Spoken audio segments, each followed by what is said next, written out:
Fala galera, beleza? Tudo bem com vocês? Seja bem-vindo para mais um vídeo aqui do canal. Eu sou Evandro Gonçalves e esse é o Sem Frescura. No vídeo de hoje a gente vai falar sobre choque de civilizações. O que é isso, quando foi criado e quem criou. Então, sem mais enrolação e vem pro vídeo comigo, beleza? Olha, meu querido, fica aí até o finalzinho. Se você não for inscrito no canal, já se inscreve, já taca o dedo no like aí, me ajuda aí, porque isso fortalece demais o canal e também não me deixa aí mais motivado a fazer vídeos dessa forma aí para vocês, beleza? Então é o seguinte, quem criou essa teoria de choque de civilização? Bom, essa teoria foi criada por Samuel Huntington. Ele criou essa teoria após um artigo para a revista. Isso causou um rebuliço danado aí na geopolítica mundial, ok? Porque o que dizia aí nessa revista, nesse artigo, dizia aí a respeito do choque entre povos e etc, mas não da maneira como já vinha acontecendo. Bom, isso ocorreu em 1993, na nova ordem mundial, ok?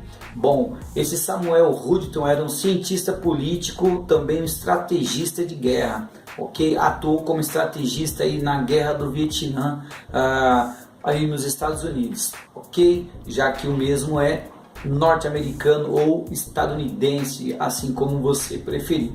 Bom, em 1993, o Huntington lança esse artigo pela revista Foreign Affairs e acaba gerando aí um rebuliço danado na comunidade internacional, sobretudo na geopolítica.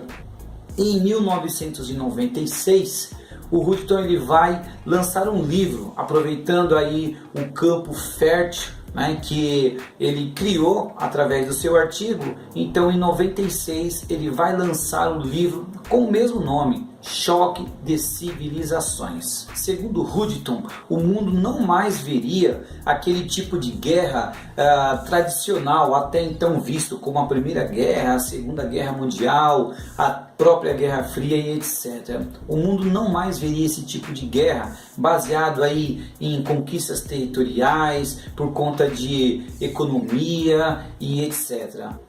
Para ele, a guerra seria travada em um novo formato, no campo cultural, sobretudo dentro aí do campo religioso. Segundo Huntington, o mundo está dividido entre civilizações religiosas e essas civilizações têm interesses e culturas diferentes, daí o choque. E agora eu vou falar para vocês que civilizações são essas a qual o Huntington vem nomear e como essas civilizações estão conhecidas pelo mundo afora.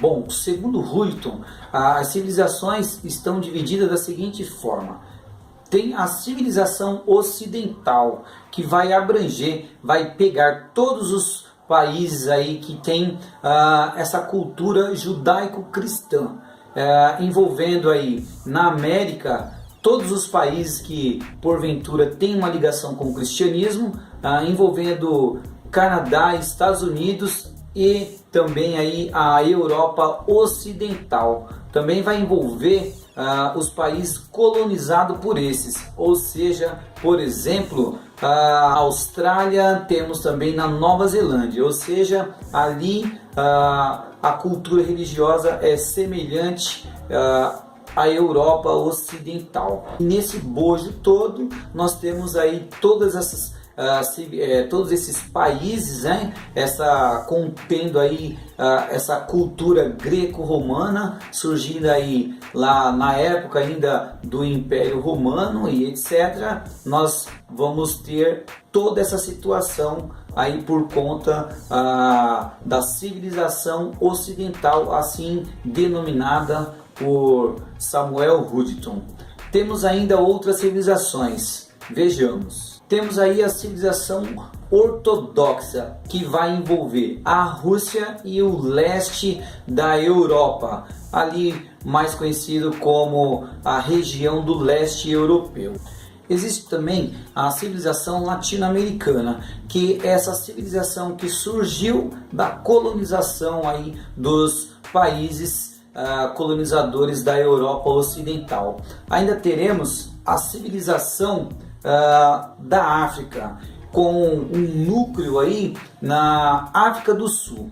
Sem esquecermos que esta civilização se encontra na África subsaariana, já que o norte da África é predominantemente. Existe também a civilização cínica, que envolve a China e os países vizinhos, tipo o Vietnã, a Coreia.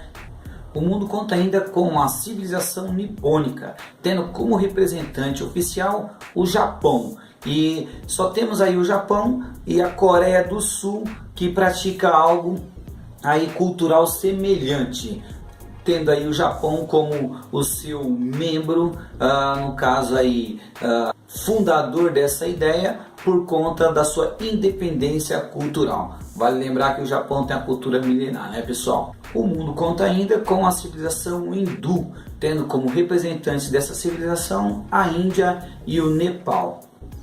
E sem esquecer, é claro, da civilização budista, que tem como seus representantes aí Mongólia, Tailândia e o Camboja.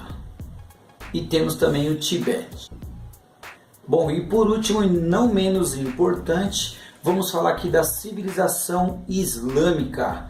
É essa mesmo, a civilização islâmica que é representada aí por países que podem ou não falar o idioma árabe. Essa civilização conta aí com países da Península Arábica, do norte da África, da Ásia Central e do Sudeste Asiático.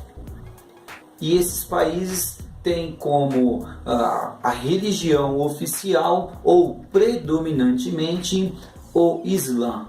Daí o nome e a origem civilização islâmica.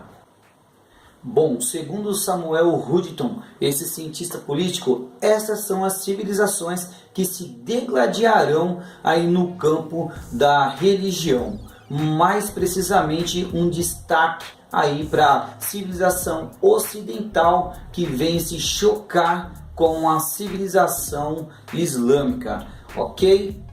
Não podemos esquecer do 11 de setembro. No entanto, essa visão não é única do Samuel Huntington a respeito desse tema, ok? Ele não reina soberano, não. Temos aí outros cientistas políticos que pensam de maneira diferente, de maneira contrária a Samuel Huntington. Temos, por exemplo, um autor chamado Francis Fukuyama, que vai pensar de maneira oposta aí ao Samuel Huntington. Por exemplo, Fukuyama vai pensar o seguinte, ele escreve inclusive num livro a seguinte alternativa. Após a Guerra Fria, com a vitória do capitalismo sobre o socialismo, segundo esse autor, o Fukuyama, o capitalismo liberal vem dominar. E dessa forma todos, com o advento da globalização, todos teriam uma vida plena, uma vida abastada, não precisando mais aí entrar em conflito, e dessa forma reinaria aí uma harmonia entre os povos. Bom, é bem contraditório, né? Porque se nós temos aí, após o momento da Guerra Fria, diversos conflitos, então a gente fica meio assim, será que esse Fukuyama ele estava certo? Se a globalização realmente trouxe essa vida plena para a população mundial, né? Então é algo de estranho, né, nessa opinião, ok? Mas vale lembrar que essa opinião ela vem confrontar aí a opinião do Huntington, porque o Huntington disse que o mundo veria guerras apenas no campo religioso, e o Fukuyama já fala que não haveria guerras, já que a população teria uma vida abastada e não entraria em conflito, em hipótese alguma. Temos ainda uma terceira via, um outro autor chamado aí de Edward Said. Qual é o pensamento do Said? O que ele pensa a respeito disso tudo? Será que ele concorda com Huntington ou discorda? Concorda com o Fukuyama ou discorda? Bom, para falarmos do Edward Said, a opinião dele sobre tudo isso é a seguinte: ele acredita que as batalhas não mais travarão nessa questão será travada no campo político, no campo religioso, no campo econômico, territorial e etc. Ele acredita sim, haverão batalhas, haverão guerras, porém será no campo ideológico, ou seja, abrindo diversas possibilidades. Então, assim, esse autor ele não dispensa, não descarta nenhuma possibilidade, ok? Na visão desse autor, o mundo ainda veria diversas guerras por conta das ideologias que, com o passar do tempo e fora aí da Guerra Fria, no mundo, no caso aí na nova ordem mundial, haveríamos aí um campo bastante fértil para ideologias diversas. Essa, pelo menos, é a visão aí de Edward Said. Porém, entre todas as teorias, a que mais chamou a atenção do mundo foi a do Samuel Huntington. Após essa teoria, logo em seguida vem aí acontecer o 11 de setembro. E isso vem ratificar para o mundo a opinião da teoria, no caso, do Samuel Huntington. Até porque esse ataque foi organizado por fundamentalistas radicais islâmicos. Por isso a ratificação aí da teoria do Huntington. E quem era o presidente dos Estados Unidos naquela ocasião? Era George W. Bush. E ele logo declarou guerra ao terror, levando aí uma busca implacável aos líderes da Al-Qaeda, essa organização terrorista que assumiu o ataque. Bom, a respeito disso, o Bush proferiu a seguinte frase: quem não estiver com os Estados Unidos estará contra os Estados Unidos. Logo, ele já convocou aí os seus aliados e os simpatizantes nessa guerra que ele chamou de Guerra ao Terror. E ele declarou como terrorista 3 países: o Irã, o Iraque e o Afeganistão. O primeiro ato de Bush foi invadir o Afeganistão atrás do terrorista chamado Osama Bin Laden. Isso porque esse Osama Bin Laden, mais conhecido como Bin Laden, era aí um bilionário saudita e que, de acordo com Bush, estaria escondido no território afegão. Daí o George Bush invadiu o Afeganistão atrás do Osama Bin Laden, porém não obteve êxito na sua caçada. Em segundo momento, o Bush vai invadir o Iraque atrás aí de armas de destruição em massa, que segundo ele, o Saddam Hussein, o então ditador ou presidente, chame como vocês quiserem, o ditador aí ou presidente Saddam Hussein estaria produzindo, e dessa forma colocaria a segurança mundial em risco.